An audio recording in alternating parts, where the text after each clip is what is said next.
Alright guys, second gen Dodge. Part 1 of building a flatbed. Details. So this one here is 4-inch C-channel to make up for that gap. Went ahead and put some 4-inch flat bar, welded that up. Supports. It's 8 foot long.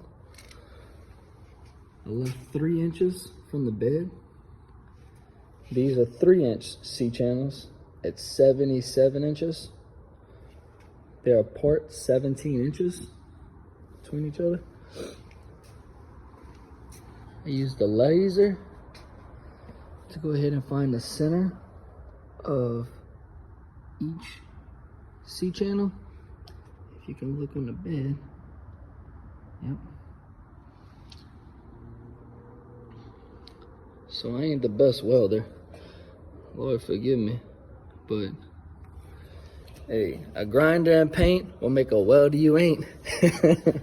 So we're gonna go ahead and have the gooseneck set up right here. I put me another 3-inch in the middle of the 4-inch C-channel. I'm gonna slide that over, then weld that to the 3-inch here and put us our ball. And I got 3/16 flat ball, 3/16 steel. That is some heavy stuff, I'll tell you now.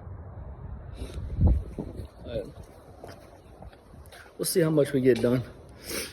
So far, that's last night's process. So we'll see what we get done for today. Peace.